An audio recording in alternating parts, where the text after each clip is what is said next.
Podcast is now starting. All attendees are in listen-only mode. Good afternoon, everybody, and thank you for joining this webinar today, which is on Capital Strategy Guidance, a whole organisation approach. Today we're going to be looking at, today, the new Capital Strategy Guidance that CIPFA published earlier in the year, and I'm delighted to be joined by a great lineup today of speakers, including the author of the publication, Lisa Quinn, who will be talking us through some of the key aspects of the document and why the capital strategy is not simply a document but a whole organisation approach.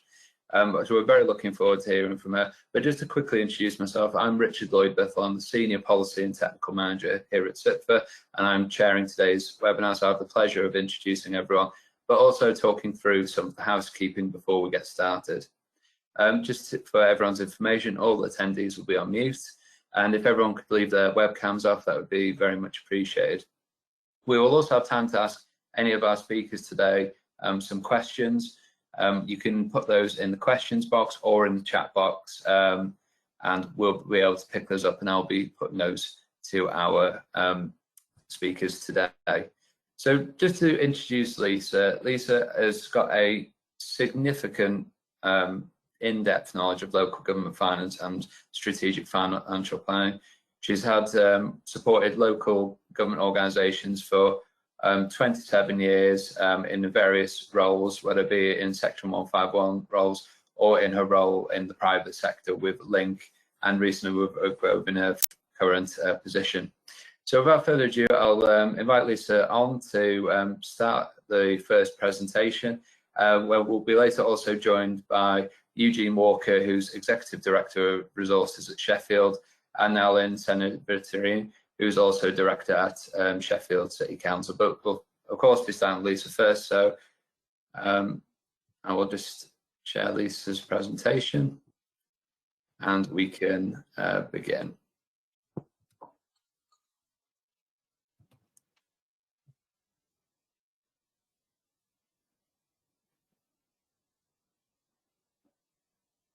So thank you very much, Lisa. Hi. No, thanks for the introduction. That was very nice. Thank you. Yeah, so it's great to be speaking to you all today. Trying to get a sort of capital strategy guidance that's over 100 pages into a presentation is no mean feat. So I'll do my very best to work my way through this for you, and also to leave things open for questions. Before I go on, just to say for the purposes of today, I'm the Associate Director for the Link Group. I'd just like to mention my colleagues, Alan George and David Sheffno, who supported the development of this guidance. I very much appreciated their support. And also my colleague, Simon Gow, he's my colleague for Oak Grove, and he supported the research for the guidance. So I'd just like to mention those people who helped me along the way. As I've said, this is a very wide-ranging subject, and I'm trying to sort of pick out the main points and the strategic points from the guidance. So Richard, could you please let us see the first slide? Thank you. Okay, so in terms of the capital strategy approach, there's a statement in the guidance, the first statement that you'll read, that says, if you think of it as a requirement only, you have already missed the point. That seems quite harsh, but if you think about this guidance is aimed at local government organisation, political leadership, and also corporate leadership. And on that basis, we recognise from the research that we've undertaken that the buy-in across the organisation is not always easy to achieve. Now, I'm speaking to directors of finance and finance professionals today, and on that basis, I recognise the struggles that you've got in terms of getting a wider sort of buy-in to the capital strategy development, and also the kind of the ongoing support for the continuation of the work. So that statement is directed, as I've said, really to the wider leadership of the organisation. Capital strategy is a best practice approach to long-term strategic planning. That's always been the case. Yes, it's been a requirement since 2019 via the Prudential Code, but prior to that, capital strategy has been around for a long time. and they've come in and out of requirements depending on the sort of situation and the setup. Way back when, the regional position required a capital strategy to be submitted alongside your asset management plan. So this is a best practice approach. If it's just seen as a requirement, then you'll really not get the best benefit out of the process. So when done well, it adds significant value to your organisation and the area that you serve, and that is the intention. It's not simply a document, it's a whole organisation approach. So when you report your capital strategy, whether that be annually or, more importantly, hopefully during the year as well, then it's not a document. It's not something that sits on the shelf until the next time you report it. It is a representation and articulation of the way that you are working, the way that your capital strategy is being developed at the point of time that you're reporting, and how it may have to change, and the future iterations will have to adapt to changing circumstances. And let's face it, changing circumstances is pretty much your day job right now. So if the organisation is not fully embracing the spirit of the capital strategy, and you and your area will not benefit from this opportunity. It is an opportunity. It's a way of bringing everything together into one place. The way you invest, the way you change or make change happen, the way you enable investment in your area is what you're here for. That's what you do. And capital investment helps that along the way. Therefore, the capital strategy is a corporate position. It is a policy document. It is not purely a financial document. Thank you. Next slide, please. So we talk in the guidance about a one-page story. Now that's a bit difficult. I do recognise that. To try and get all of your information, all your evidence of need, everything that you need to put across into one page is not easy. So it's more of a concept. But what it means is that you don't dive into the next version of your capital strategy. You don't start just with the bit parts. You actually take a step back as the leadership of your organisation with the Director of Finance in both a leadership role and a safeguarding and governance role. You take that step back and you all gather around to figure out what your story, your capital strategy, investment planning story is about. So for that purpose, I've just pulled out a few of the things that we've mentioned in the guidance. So your longer term view of placemaking needs. So it may be that you're looking at housing and the timescale for going to net zero. You may be looking at your leisure and community offer. You may be looking at active travel in the area. Whatever it be, your placemaking needs should be evident at the point that you gather together. And if it's not, then you've got more work to do. Your long-term aspirations for rural and wild landscapes. The green situation, the climate change situation is ever present for us at the moment. The rural landscape, the rural economy is hugely important for some council areas. And wild landscapes are coming to the fore in terms of the contribution to the green agenda. So what are your longer term aspirations for that sort of element of your future investment? Your area's current and expected future urban design. So urban design is changing as we see. The COVID situation, the recovery requirements are huge, and the design will change. We're already seeing that businesses are changing, having to adapt. Retail is changing. So what does your urban design need to look like in the future? And what are you doing as an organisation alongside your partners to make that happen? Your view of current and changing connectivity and access needs. So, you'll be linked maybe to a regional organisation or a local partnership, whatever it be, in terms of your connectivity and access needs. So what is your play into the infrastructure environment? What investment are you doing alongside partners? It could be through a LEP situation, it could be through local hubs, whatever it be. So what is the current position? Your organisation's progress with application of 21st century technology and digital solutions. There's no doubt over this last year and a half, your ICT strategy will have changed out of all proportion. Your use of technology may have improved even just because of the flexibility and adaptation you've had to undertake. And your digital solutions will become even more important for the future. So what is the current position? What do you need to do? Your medium to long term view of service requirements. again, changing every single week, every single month right now. Really, really difficult to look to the longer term, but you need to do so. How your service is going to adapt and change. Where will they be delivered from? Will they be delivered in person? And your view of potential risks beyond your control, such as extreme climate risks.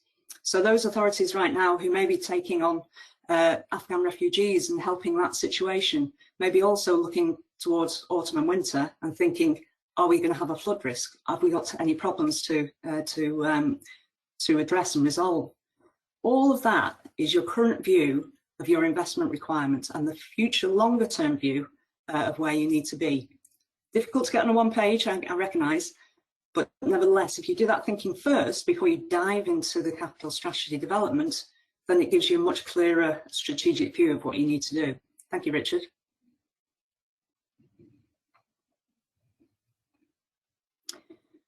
So what we're sort of aiming for here is informed leadership. So if you're all sat in a room, the leadership, the political and the corporate leadership sat in a room with all of the evidence of need, all of the spatial view of your area, all of the knowledge of where all the assets are from a local authority and from a partner perspective, all the information on available resources, all the information that you need in terms of future investment planning, that would be great, wouldn't it? But actually, when you've looked at everything, when you get everything on the table, it's quite a brave authority that does that, because what it'll highlight is the gaps. There's no doubt you will have gaps right the way through the position. Your picture will not be complete.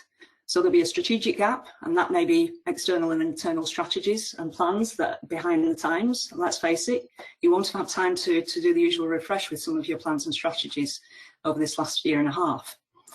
Evidence gap. So there's definitely a lag behind in national and local data. There's no doubt from what we've seen from our research.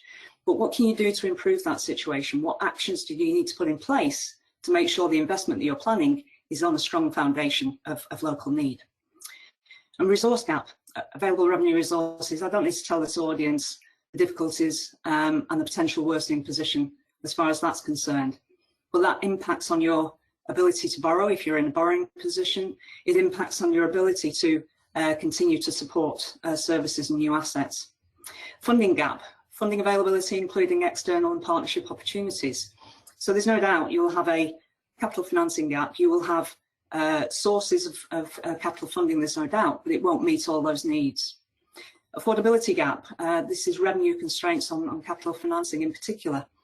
So, if you look at the downsizing in the revenue position, then the proportion of your capital financing costs will increase over time. So you may maintain it at the same level, but it becomes a higher proportion and becomes more of a drain on what you can do for the front line.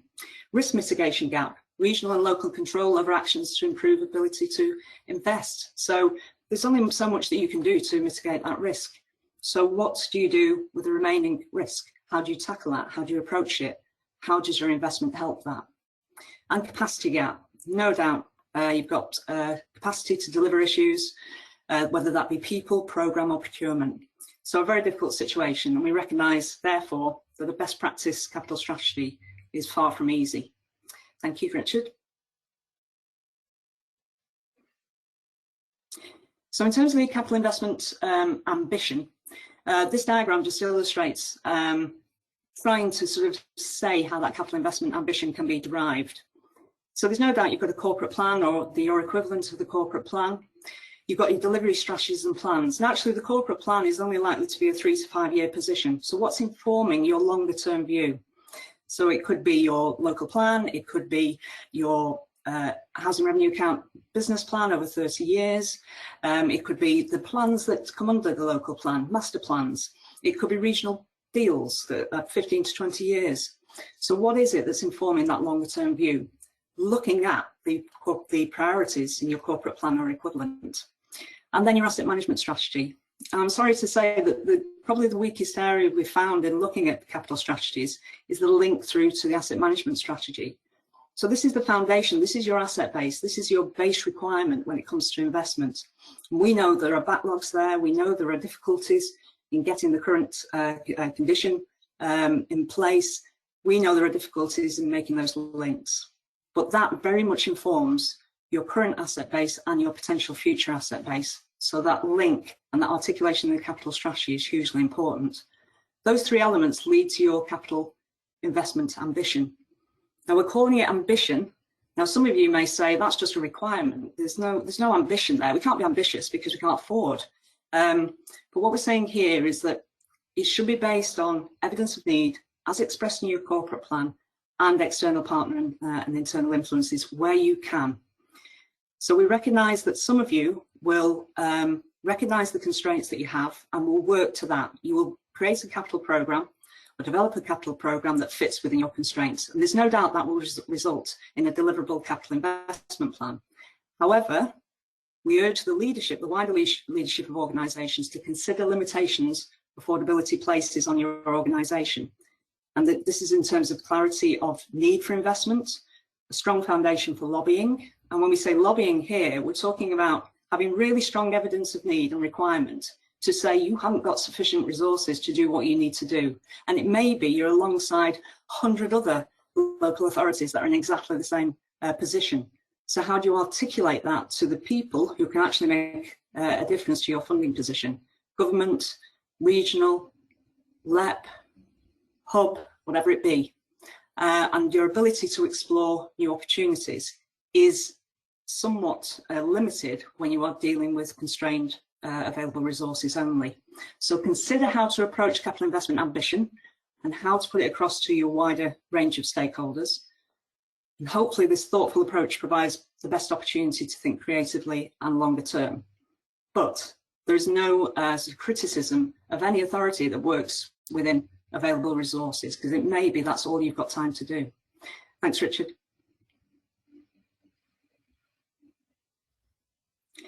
So when we talk about longer term approach for capital investment, we're looking at really a 20 to 30 year capital strategy position. And I've already mentioned that there are longer term positions that you have already got in your plans. As I've said, it could be the local plan, it could be your housing position, it could be your infrastructure planning. If you're a coastal authority, it could be your coastal plan, your coastal infrastructure plan. You know, so whatever that be, you have got longer term positions and they have in some way articulated the investment requirement. It may be not affordable, but it is there.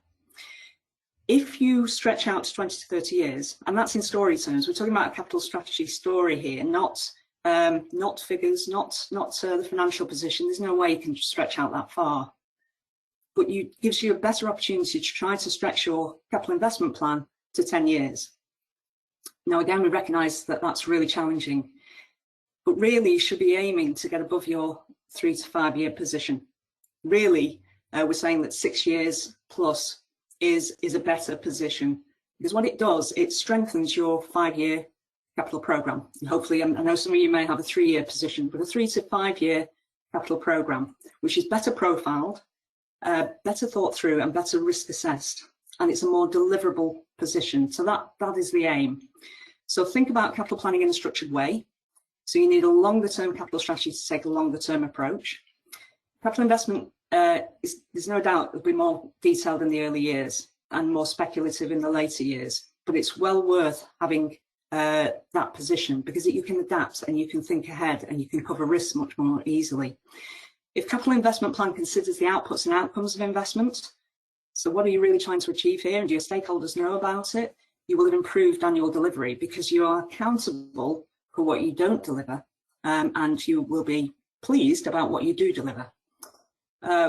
We do not underestimate the challenge here in developing a longer term position, but that is the underlying principles of the Prudential Code. But I do recognise every time that you are given short to medium information centrally and a short to medium approach to funding, and that is extremely challenging. Thank you, Richard. Okay, so in terms of just getting into not too much technical here, because I'm talking about the balance sheet, but I'm talking about it continuing to tell the story in the capital strategy. So if you have a strong 10-year capital financing requirement profile, and that's because you've got a strong 10-year capital investment plan, plus you have a really strong risk assessed level of general reserve, and you know exactly what you're going to do with your earmark reserves, It's targeted, you know what you need to achieve, and actually, in many cases, those earmarked reserves are going to help and start some of your capital investment. If you have a strong position in both cases, you will have a valuable 10-year forward balance sheet projection. So again, not easy, but what we're finding when we're looking at capital programs for the research that we've undertaken, many capital programs are 1 and 2 year centric. So yes, they may be a 3 to 5 year position, but a lot of it is concentrated in the early years. Understandably, again, because it's hard to look ahead, it's hard to be certain of delivery, but you want to get the ambition sort of in the books. So if you have that position, you have less chance in your balance sheet to have a strong forward strategy, particularly if you're an authority that borrows. So if you are wanting to be better informed in terms of your borrowing strategy, or even in terms of your general capital investment planning, then that better profile, that managed and examined profile, is going to get you to a better position and a more valuable forward projection. You'll need to articulate that in the capital strategy without talking financial terms, without talking financial gobbledygook. You'll need to articulate that properly, but that will give the leadership of the organisation the strength and resilience to continue to have a sustainable position. Again, the underlying principles of the Prudential Code. Thank you, Richard. Okay, so the whole message here is to think positively about capital strategy improvement. We've identified weaknesses as we've developed the guidance. Just to sum up, external influences on capital planning are not always evident. Capital planning is over medium term rather than longer term, and understandably so. Influence of internal strategies is not clear. Risk appetite linked to risk management framework is not always defined, but there are some that do. So, you know, and leadership needs to lift thinking to a strategic level. And that's where the whole organisation approach comes in. But questions remain on the base investment requirement. So there's no doubt that the base investment, you might call it business as usual. You might, talk about it just being your asset management plan. But if you ignore the backlogs that you have in that position, if you ignore the backlogs that you have in your infrastructure planning, if you ignore the backlogs that you have across your investment requirement, then you will never get to a true position when it comes to affordability. So those questions remain.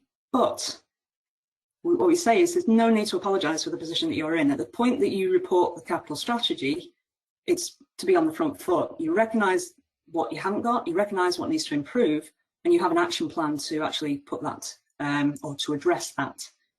And that action plan needs to be deliverable. It needs to be over a decent profile. Don't trip yourself up by saying you have everything sorted by the next year when you won't manage it. Thank you, Richard. Okay, to sum up, the guidance really is a catalyst. If you go through the guidance, and I've read it again before I did this, it is quite a read. Then really it's to address the elements that you feel there's a need to improve. Yes, overall there's a sort of an approach there, really starting off at the strategic end and then leading to the more operational and governance and process side of things. But nevertheless, you can use that as a catalyst for improvement, local improvement. And the capital strategy may not be the perfect end product for some time, but you can certainly improve it, make it more corporate, and make it more visible to stakeholders. It's not just an internal document.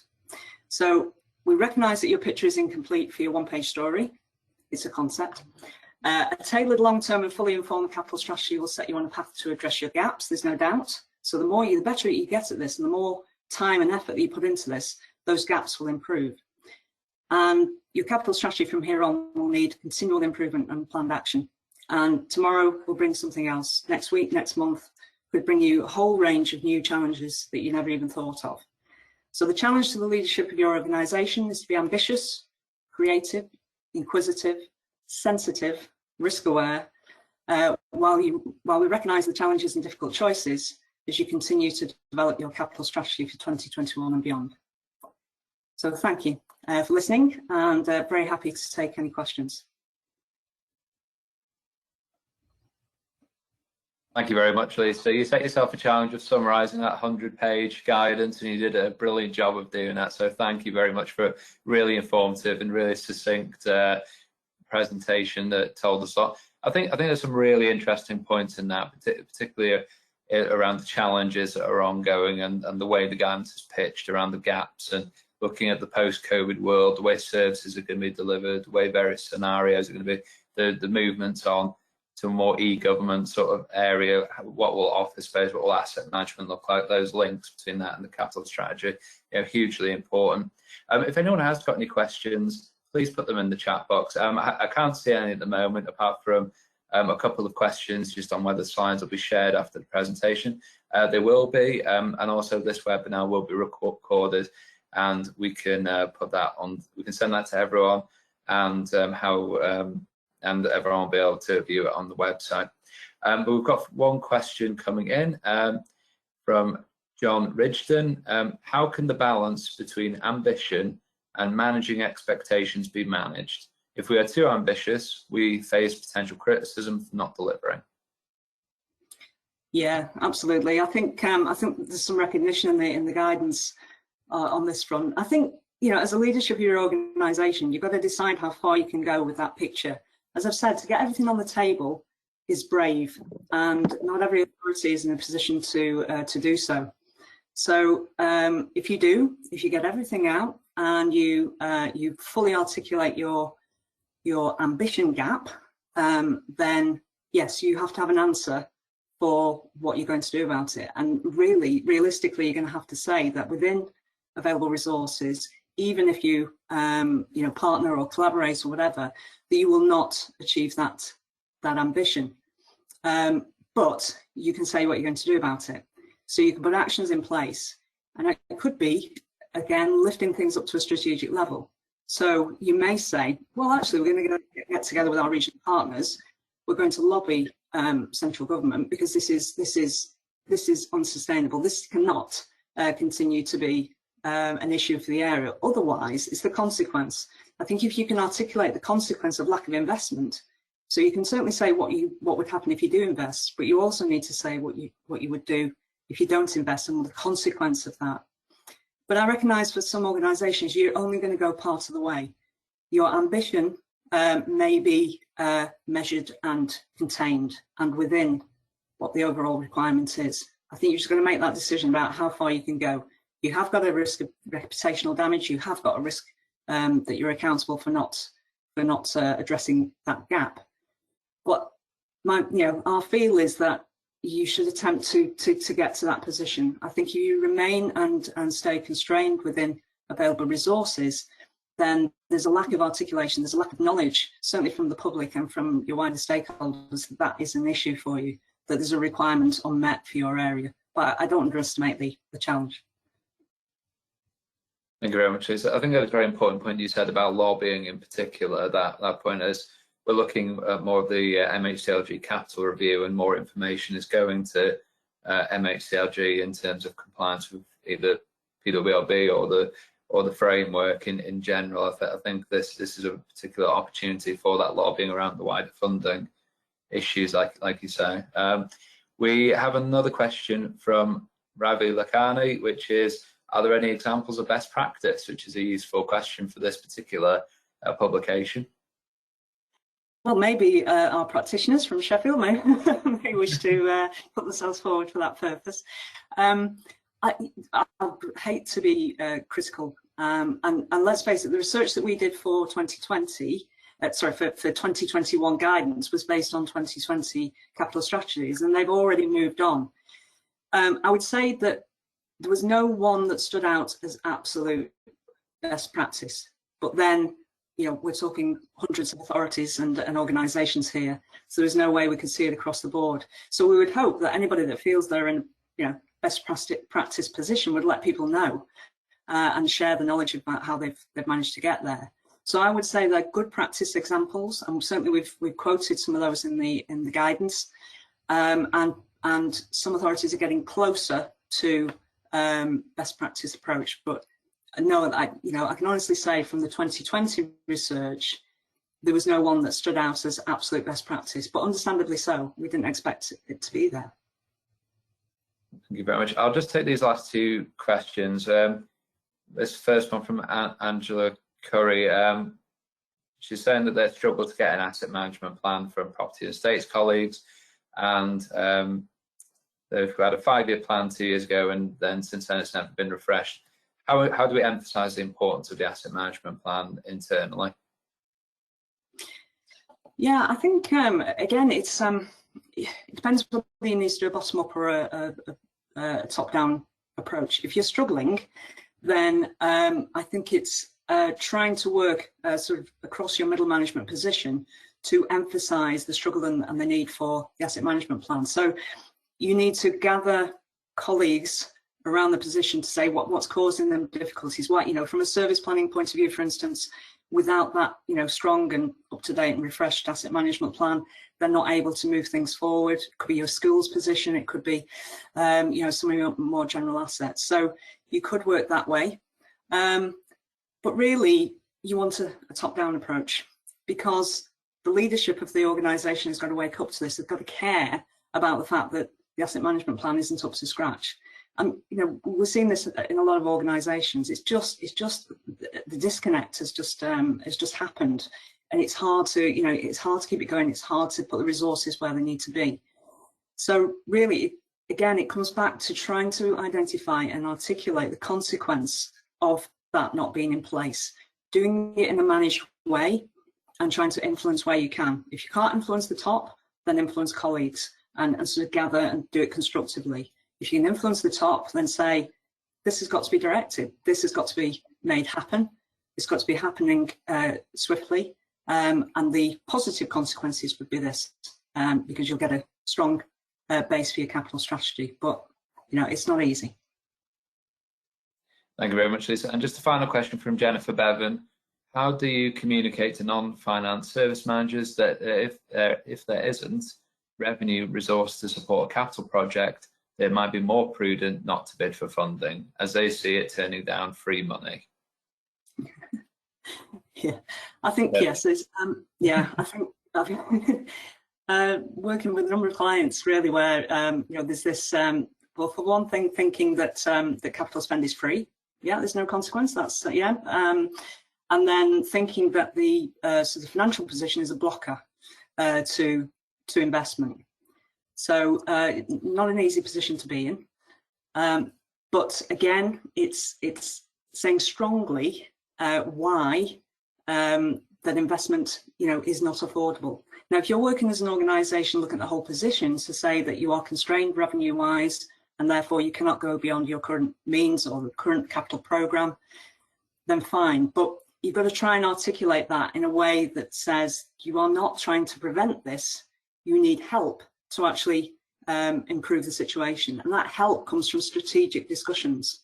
So rather than the frustration for not being allowed to do what they would like to do, because we can afford it, can't we?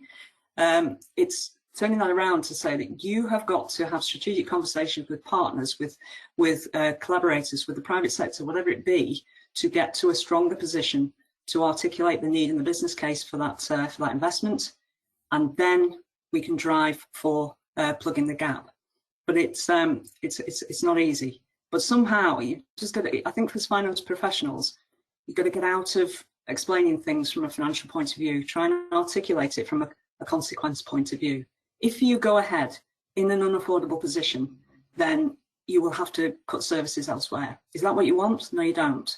So it has to be a joint and collaborative approach, strategic conversations plus financial support, where there is a stronger drive to go forward, or a stronger case that has been made. But yeah, it's not easy. Thanks very much, Lisa, and a huge thank you again for your presentation and all the work that you've done on this publication. It's a really fantastic piece of work, and we really hope it will provide a lot of support to the sector and give people the guidance that we hope, as people are currently probably in the moment of drafting all their new strategies for the coming years at the moment, going through that process. And you know, we recognise how challenging that can be, so we hope this will go a long way to helping people think about the whole organisation approach to capital strategy setting. So thank you very much, Lisa, again.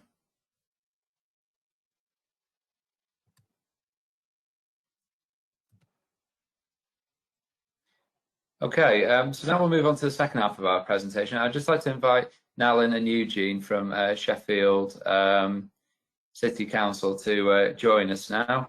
So thank you very much, Nalin and Eugene, for joining us. Who would you like me to hand over to share the presentation? Sorry.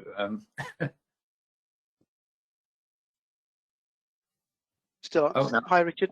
I think it's me to hand over. Thank you very much. I've got to work this out. Okay. Great.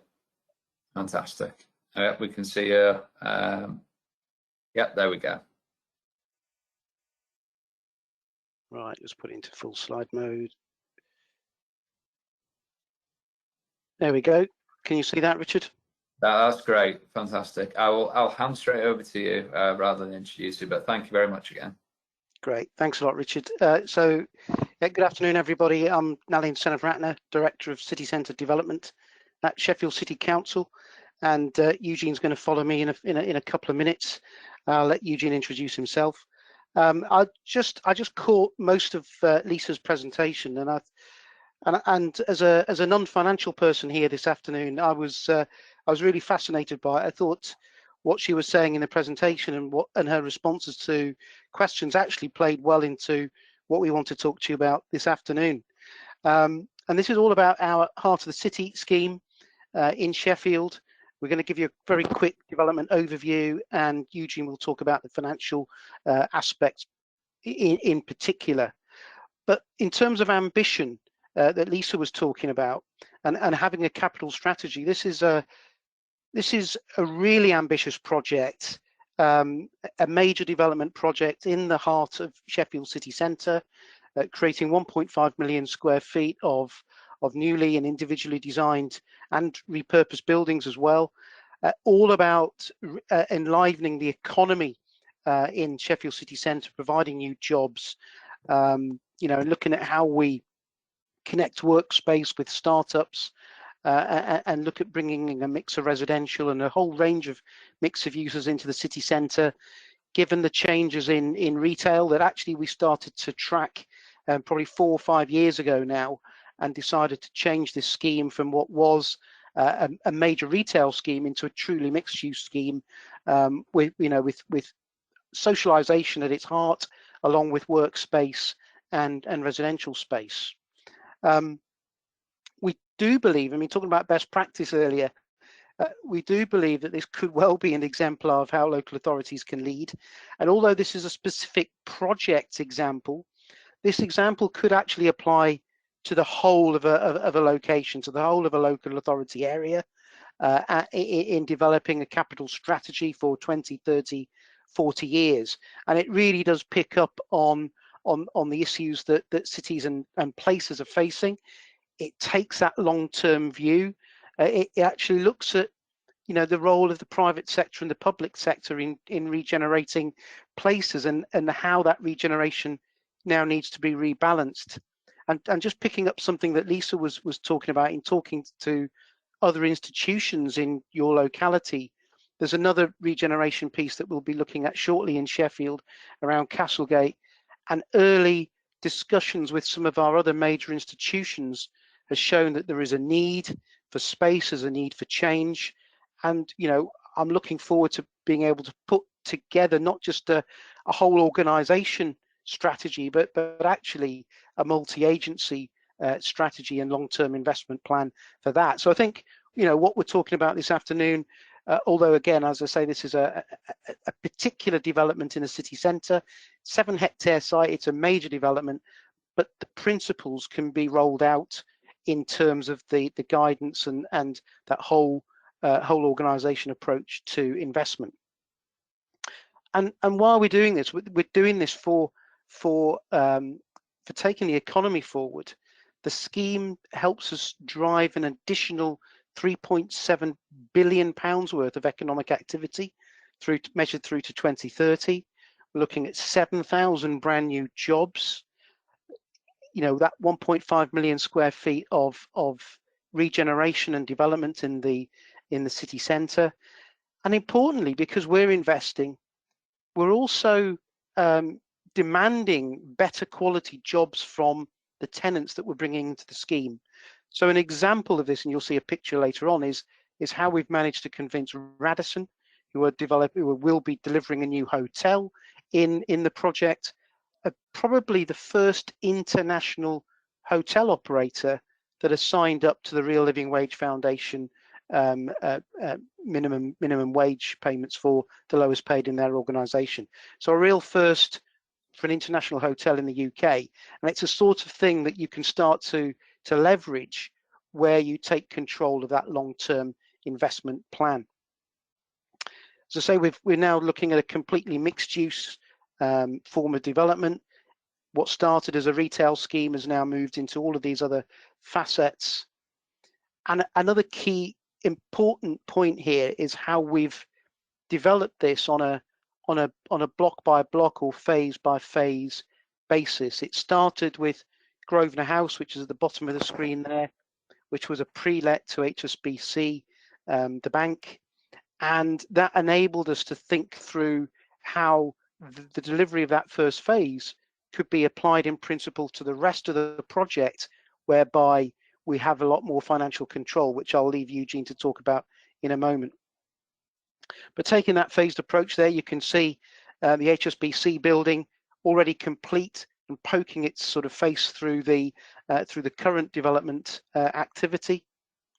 And just to give you an idea of what we're doing, you know, we've taken some of the historic elements of the project, and as a council, we're doing the investment.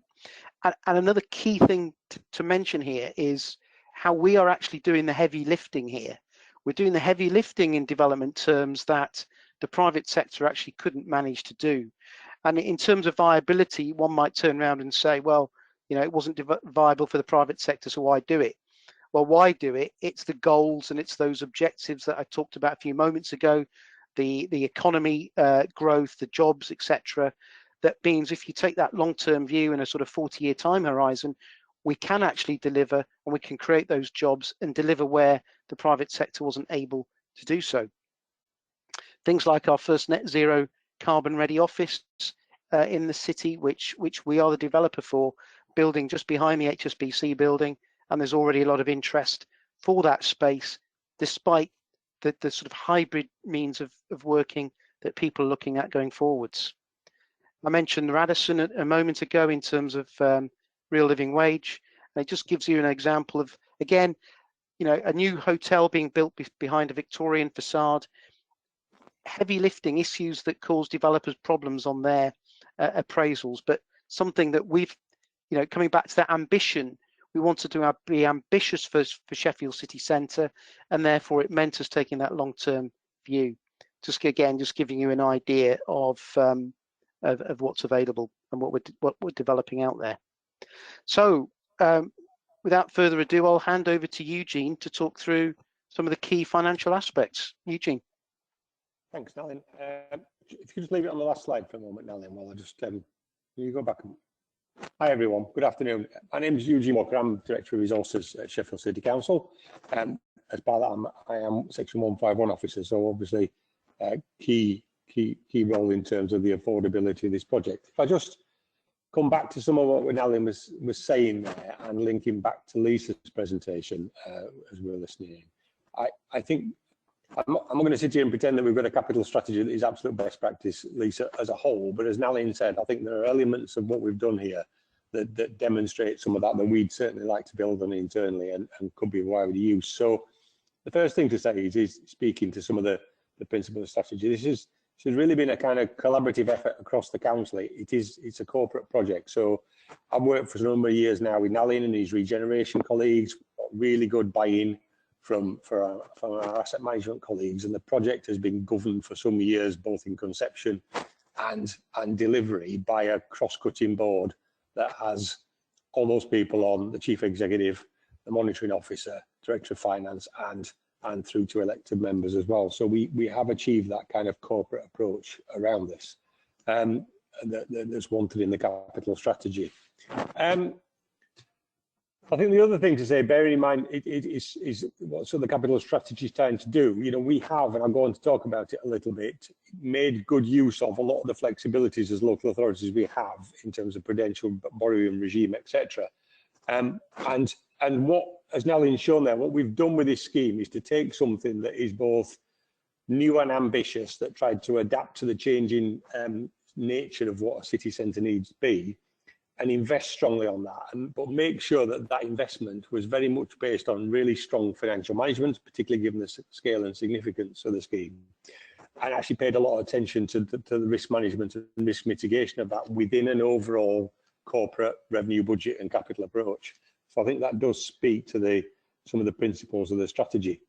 I think it's important to say that we have for some years taken a very clear approach that whilst this project has clearly involved acquisition of a lot of property, we have never invested in property just to invest in property as an income stream. There are significant income streams in this project that we've had to risk mitigate, but they are all linked to the need to regenerate the city centre. And therefore, all our approach has been based very clearly on that placemaking approach that Lisa was talking about, and about a need to invest in and regenerate the city, and those income streams supporting our use of borrowing, etc., in order to do that. And also very much based on the long-term approach we were talking about there to this, and thinking through long-term cash flows. So thank you. That's just by way of, Nalin, if you could move the slide on, and then thanks. So they're the kind of principles we've worked to. In terms of how we got there, I think Nalin said some of this, but the other thing is this didn't kind of emerge fully formed overnight. This has been a labour of love for some years. We've took the starting point 2013 there, but actually it started further back than that. But that was a critical point, really, that then as part of a new development deal, some people recall, other cities got some of these, we were given effectively a tax incremental financing tool to use within a red ring within the city centre that half of the city encompasses, which allowed us to look at 100% business rate retention across most of the site.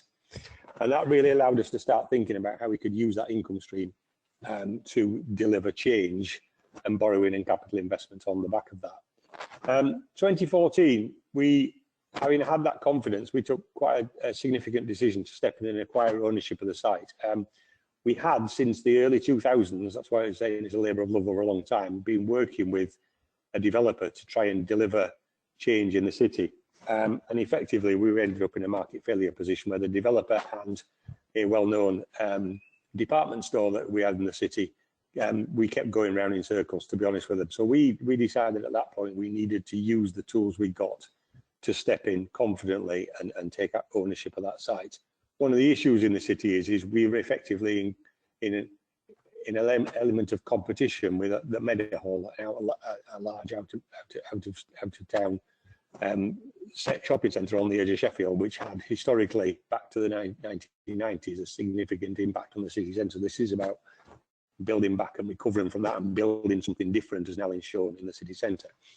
So we said the next couple of years securing that land ownership, and as Nalin said, the really key point was securing HSBC, who were already in the city in different offices, could have left, but as part of this, Nalin and others spent a lot of time courting them and focusing on getting them in the city centre rather than on the outskirts of it, in a significant building that could be the anchor for this development. And that's probably an interesting point, because we didn't just anchor this in retail right from the start. We've got a significant office tenant as an anchor. And linked to that, that's where we started developing this block by block approach, because working with the developer, we had various conversations over the year about whether we anchor this around a department store or some retail and build one of the traditional retail schemes. And we realized at that time that was not affordable. And actually, early on, realized that that's not necessarily the future of city centres. So in order to make this affordable, we, rather than having some huge scheme, and there is a significant cost to this scheme, when it was approved, it's £370 million investment gross. It's not all one lump. We took a very careful block by block approach, as Nalin showed there, and each block was subject to separate approval and appraisal and stress testing by that corporate board and members. That allowed us to develop a much more mixed use It also allowed us to adapt to the changing environment, because the environment with COVID and the changes to retail it changed even faster than we originally envisaged. We were able on that basis to have an approach that ran with the times and reacted to events, and also helped us manage risk much more effectively. Thanks, Nalin. So we have managed this as a single capital programme, funded largely by prudential borrowing. We have had some small elements of support from City Region, but largely it's been delivered through our mechanisms alone. Although it's really important to say that that's the gross cost. The plan over time is to reduce the net development cost to around £80 million. Because this is based on market failure, the intent was always to encourage private sector interest. And actually, as part of the scheme, we have already pared down some of the borrowing, because the momentum we created by leading and taking the lead role of investor created confidence, and that confidence has been maintained through COVID. As Nalin said, we are still taking rentals. We have done deals during COVID because people can see that we are developing something which is adaptive to the times that we're now moving towards. And so, for example, one whole block that we were going to develop, is actually a residential block, has been delivered entirely by the private sector, and that allowed us to step out and not borrow. We don't want to have to do some of this. We retain the freehold of all this site, but we do not have to keep the whole leaseholds or the actual delivery of the individual schemes. We built that into that block by block approach. As part of this, we've also very carefully used the accounting guidance around the treatment of assets under construction. That's allowed us to capitalise interest during development. What that has allowed us to do is manage the risk of, as and when we have got tenants in, like HSBC, significant office lets and retail, we have brought the blocks online and brought and matched the costs that we've incurred to the income streams going forward. Recognising that on completion and then writing that off over a prudent 40 years. The net cost of the scheme is largely funded by the rental income from those schemes. That's what I was saying about it's focused on the regeneration. And also that 100% business rates. The 100% business rates has become less stable as we've gone along, but the 100% retention has always been a significant part of us being able to have confidence about the affordability. And that's allowed us to have a staggered and manageable impact in our general fund. Quite often asked how we can manage to afford this alongside what we're doing about dealing with the normal pressures of a large metropolitan city council, with social care and other pressures, and that is the answer. That some of those tools we've used prudently within the existing rules and mitigating that risk to our revenue. It's meant that we managed to keep within our overall budget, and our gross budget is over £1 billion. Our net budget is about 450 million. Keep that long-term cost of revenue funded through potential borrowing down to around 3 million a year. There are risks around that we're still having to manage, but that is a relatively small impact within our overall budget compared to the GDP impact that we've set out on the scheme. Thanks, Nalin. Just to pick up on that, and this is the headline risk that we kind of monitor as part of that board. And obviously we've had to think about what the delay in securing lettings, particularly in COVID. Achieving the right commercial terms. We've worked with a development partner, even though we are a developer. We've worked with a variety of advisors to make sure that we can get that balance right about taking the right public sector confidence into this, but make sure that we have got a right commercial approach and the right commercial advice in delivering this as part of the package. Obviously a risk around achieving business rate growth. Actually, at various points we have reviewed whether to pause this scheme, and each time we realised that the confidence we were creating was actually creating demand, and we've progressed each block as we've gone along. Obviously, if that had not been the case, we would have stopped, but that's been a big feature of the scheme. And finally, as I said, the idea of this is to kind of sell some of this off on leasehold terms, not freehold, at various points when we get to the right terms with tenants. We're just reviewing some of that again. That's been slightly delayed by COVID, but very much the idea in order to pare the debt down. And again, the confidence we've created in delivering the scheme has allowed us to create the right interest in the scheme. That has meant that we're still able to consider those options to pare down the debt and make sure the overall scheme's affordable. So thank you, Nalin. I think let's see. So we'll pause there. If there's any questions, thank you. Thank you very much, Eugene and Nalin. That was a really interesting presentation. I actually did a bit of my CIPFA a long time ago in Sheffield, so it's great to see a really great city get even greater. So it looks a really exciting development. We did have one question from Olu Ayodele around the affordability, how that's managed on a phase-to-phase basis. But I think Eugene, I think you've covered that quite robustly, unless you've got anything to add on that. I'm not sure I did. I think I've shown it. That's part of the point I always explain to people. It's a significant gross cost, but through the means of the confidence the 100% business retention gave us, the commercial management of the terms that we get as part of this, and making sure that where we can, we deliver some of this through the private sector and we step back out of it once we've created confidence. I think that answered the question. But I don't know if there's anything Nalin wants to add, or that's about it. Fine.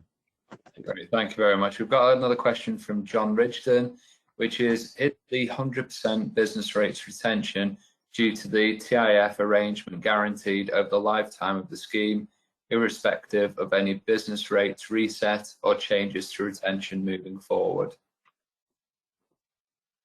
Is it there? Well, we've always had a promise that is the case. As quite often with government promises about funding, that might, there is always another risk to that. But that is one of the risks we've had to. We can't control that risk. We've had to accept that as part of it. So that is, it's basically always taken off as part of the business rates, overall business rates within the overall formulas in the country. So that's an assumption. Thanks very much. Otherwise, Adele's put yes, it does. Thanks. So we're all happy with the affordability and the management. If we've got any more questions, we'd be happy to take those. We've got about two or 3 minutes. I'll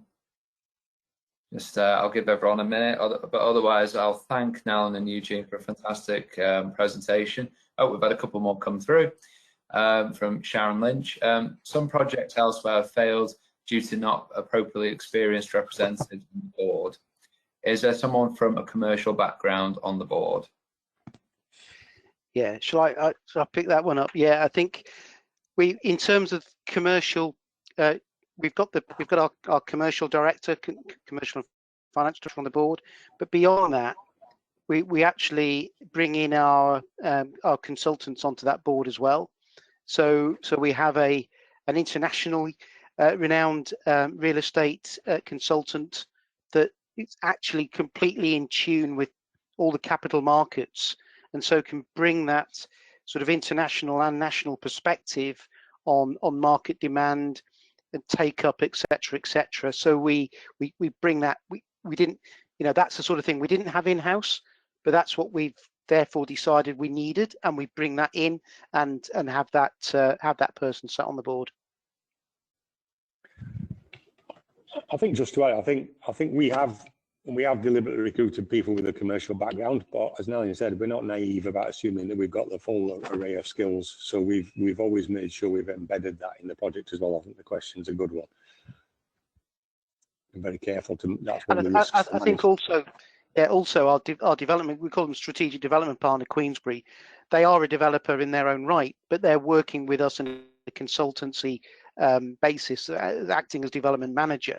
So again, because of the development that we're carrying out, there are people, as Eugene said, me included, with a sort of private sector development background, but in terms of that capacity, we recognise that was very much needed, and hence having that role of the development manager as well as the investment manager that I just mentioned. So we're fully covered from that commercial background and commercial understanding of what's going on. Fantastic. I think that's all we've got time for. So I'd like to give another huge thank you to all of our speakers for sharing their knowledge and what's going on. Lisa, Nalin, and Eugene, so huge thank you to you. And a huge thank you to all of our delegates today, and for your very good questions and engaging with us today. So I hope you all have a great rest of your day, and thank you again. We hope to see you soon at future events and webinars. Thank you, everybody.